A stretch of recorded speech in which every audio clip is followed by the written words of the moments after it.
नमस्कार. स्वामी प्रसाद किचनमध्ये आपलं मनःपूर्वक स्वागत आहे.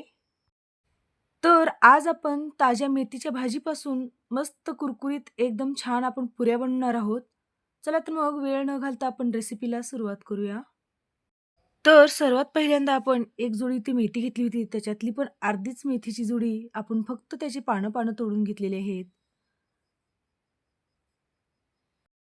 तर मेथीच्या पुऱ्या बनवण्यासाठी आपल्याला लागणारं साहित्य बघूया. तर इथे मी 1 वाटी गव्हाचं पीठ घेतलेलं आहे. तर इथे मी एक 2 ते 3 हिरवी मिरची घेतलेली आहेत. एक 8 ते 9 लसणीच्या पाकळ्या घेतलेल्या आहेत. 1 चमचा धना पावडर, 1 चमचा जिरे, ओवा, तांदळाचं पीठ घेतलेलं आहे, बेसनचं पीठ, हळद पावडर, 1 चमचा तीळ, एक अर्धा चमचा हिंग घेतलेली आहे, चवीनुसार मीठ, साखर. तर आपल्याला सगळ्यात पहिल्यांदा आपल्याला ही मेथी स्वच्छ पाण्याने धुवून घ्यायचं आहे आणि भाजी स्वच्छ धुवून आपल्याला चाळणीवर काढून घ्यायचं आहे. आणि पुऱ्या बनवताना तुम्ही फक्त मेथीचे फक्त पानं-पानच घ्यायचे. त्याच्या देठाचा अजिबात वापर करायचा नाही. जर देठाचा वापर केलात तर तुम्ही पुरी ही कडू होण्याची शक्यता असते. तर इथे मी स्वच्छ पाण्याने हे मेथी धुवून घेतलेली आहे आणि आपल्याला या मेथीला बारीक-बारीक सुरीने आपल्याला कट करून घ्यायचं आहे. आणि या मेथीच्या भाजीला जितकं बारीक होता येईल तेवढं बारीक चिरून घ्यायचं आहे. तर अशा पद्धतीने हे मी एकदम बारीक हे मेथीची भाजी चिरून घेतलेली आहे. तर इथे मी बारीक चिरून घेतलेली मेथीची भाजी एका डिशमध्ये काढून घेतलेली आहे. तर आपल्याला मेथीच्या पुऱ्या बनवण्यासाठी वाटण बनवून घ्यायचं आहे. तर मिक्सरच्या भांड्यामध्ये लसणीच्या पाकळ्या घेतलेल्या आहेत, हिरवी मिरची, जिरं, त्याच्यामध्ये थोडंसं मीठ टाकून आपल्याला याला मिक्सरला बारीक करून घ्यायचं आहे. तर अशा पद्धतीचं आपण हे बारीक मिक्सरला वाटून घेतलेलं आहे. तर आपले हे पुऱ्या बनवण्यासाठी आपण हिरवी मिरचीचा ठेचा बनवून घेतलेला आहे. तर इथे मी जे बारीक कट करून घेतलेली मेथी होती त्याच्यामध्ये 1 वाटी गव्हाचं पीठ घालून घेतलेलं आहे. एक 4 चमचे बेसनचं पीठ, 4 चमचे तांदळाचं पीठ घेतलेलं आहे. तर याच्यामध्ये आपल्याला मसाले घालून घ्यायचे आहेत. धना पावडर घालून घेतलेला आहे, हिंग, तीळ घालून घेतलेला आहे, हळद पावडर, चवीनुसार मीठ घालून घेतलेलं आहे. 1 चमचा साखर घालून घेतलेली आहे. साखर घातल्यामुळे हे पुरीला छान एकदम छान चव येते. नंतर थोडासा ओवा घेऊन हातावर क्रश करून आपल्याला याच्यामध्ये घालून घ्यायचं आहे. नंतर कोथिंबीर टाकून घेतलेलं आहे आणि जे आपण हिरवी मिरची, लसणीच्या पाकळ्या आणि जिऱ्याचं जे वाटण बनवून घेतलं होतं ते याच्यामध्ये घालून घेऊया आणि छान आपल्याला याला सगळे जिन्नस आपण याच्या पिठामध्ये मिक्स करून घ्यायचे आहेत. तर सगळे जिन्नस आपले एकत्र छान मिक्स झाल्यानंतर आपल्याला थोडं-थोडं पाणी करून घालून हे पीठ आपल्याला मळून घ्यायचं आहे. तर नेहमी कोणतीही पुरी करताना आपण पीठ आपल्याला हे चांगलं घट्टसरच मळून घ्यायचं आहे. एकदम सैल मळून घ्यायचं नाही.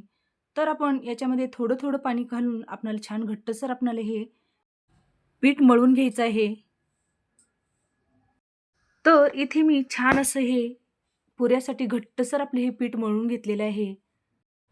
तर या पिठाला तुम्ही एक 5-10 मिनिटं भिजत सुद्धा घालून ठेवू शकता. पण मी लगेचच हे पुऱ्या बनवण्यासाठी हे पिठाचा छोटे-छोटे एक लिंबाच्या आकार एवढे हे गोळे केलेले आहेत. तर तुम्ही लहान-मोठे तुमच्या आवडीनुसार हे पुऱ्यासाठी लहान-मोठे गोळे करून घेऊ शकता. तर इथे मी एक गोळा घेतलेला आहे आणि त्याच्यावरती थोडंसं तीळ लावून या गोळ्याला कोरडं पीठ लावून घ्यायचं आहे आणि आपल्याला मस्त असे हे आपल्याला पुऱ्या लाटून घ्यायच्या आहेत. तर इथे तुम्ही लहान-मोठ्या तुमच्या आवडीनुसार पुऱ्या करू शकता. तर अशा पद्धतीने मी हे एक पुरी लाटून घेतलेली आहे. तर तुम्हाला आणखीन एक पुरी मी लाटून दाखवणार आहे. तर आणखीन एक गोळा घेतलेला आहे आणि त्याच्यावरती थोडंसं तीळ लावून घेतलेलं आहे आणि त्याला कोरडं पीठ लावून अशा पद्धतीने मी हे पुरी लाटून घेत आहे. पुरी करताना पुऱ्या एकदम जाडही लाटून घ्यायचं नाहीत आणि एकदम पातळही लाटून घ्यायचं नाहीत. तर असं मीडियम साईजमध्ये आपल्याला हे अशा पुऱ्या करून घ्यायच्या आहेत. तर इथे मी थोड्या पुऱ्या करून घेतलेल्या आहेत. तर बाकीचे पीठ उरलेलं आपण फ्रीजमध्ये ठेवून द्यायचं आहे. तर 1 ते 2 दिवस हे फ्रीजमध्ये पीठ राहतं आणि जेव्हा तुम्हाला पुऱ्या करून खायच्या असतील गरम-गरम, तेव्हा तुम्ही ते पीठ काढून पुऱ्या करून खाऊ शकता.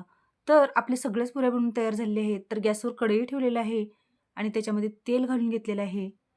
तर तेल आपल्याला छान गरम झाले का नाही चेक करण्यासाठी मी त्या पिठाचा थोडा छोटासा गोळा घालून घेतलेला आहे. तर आपलं हे छान तेल आपलं व्यवस्थित गरम झालेलं आहे. तर आपण टाकलेल्या पिठाला छान बुडबुडे आले, की आपले हे तेल व्यवस्थित गरम झालेलं आहे. तर या तेलामध्ये आपण एक पुरी सोडून द्यायचं आहे आणि या उलथण्यानं छान आपल्याला त्या पुरीवर तेल सोडून द्यायचं आहे. असं तेल सोडल्यामुळे हे पुरी ही छान दुसऱ्या साइडनी पण छान तळली जाते. आणि एकतर हे पुरी एकदम कमी तेलकट होण्यासाठी आपण पीठ हे आपण तिंबताना घट्टसर तिंबून घ्यायचं आहे, म्हणजे आपली पुरी ही तेलकट होणार नाही. तर मस्त अशी आपली ही पुरी छान फुगली गेलेली आहे. तर छान खरपूस आपली ही पुरी छान तळलेली आहे. तर आपण प्लेटमध्ये काढून घेऊया. तर अशाच पद्धतीने आणखीन एक पुरी मी तळून दाखवणार आहे तुम्हाला. तर तेल छान कडकडीत गरम झालेलं आहे. तर त्याच्यामध्ये आणखीन एक पुरी टाकून घेतलं आणि उलथण्यानं छान आपण दुसऱ्या साइडने आपल्याला तेल टाकून घ्यायचं आहे आणि या पुरीला छान आपल्याला व्यवस्थित तळून घ्यायचं आहे. तर या पुरीचा छान कलर बदलेपर्यंत आपल्याला याला तळून घ्यायचं आहे आणि छान आपल्याला हे खरपूस होईपर्यंत आपल्याला हे छान कुरकुरीत आपल्याला हे पुरी तळून घ्यायची आहे. तर मस्त अशी ही आपली एकदम छान एक साइडने आपली पुरी तळली गेलेली आहे. तर आपण दुसऱ्या साइडनी पण या पुरीला तळून घेऊया. तर आपली हे छान पुरी तळली गेलेली आहे. तर अशाच प्रकारे मी दुसऱ्या पण पुऱ्या तळून घेतलेल्या आहेत. तर ही मेथीची पुरी एकदम पौष्टिक आणि खायला पण एकदम छान लागतात आणि एकदम कुरकुरीत आणि अशा पद्धतीने तुम्ही एकदाच जर ही पुऱ्या करून ठेवलात, तर एक 4 ते 5 दिवस आरामात टिकतात. जर प्रवासामध्ये तुम्हाला जायचं असेल, तर अशा पुऱ्या तुम्ही जर करून घेतलात आणि ते प्रवासामध्ये नेलात, तर एक आरामात एक 4 ते 5 दिवस हे पुऱ्या टिकतात. तर हे आपले मेथीच्या पुऱ्या बनून तयार झालेल्या आहेत. तर अशाच नवीन-नवीन रेसिपीसाठी तुम्ही जर माझ्या चॅनलवरती नवीन असाल, तर स्वामी प्रसाद किचन या चॅनलला तुम्ही लाईक, शेअर आणि सबस्क्राईब करा आणि बेल आयकॉनला क्लिक करा. धन्यवाद.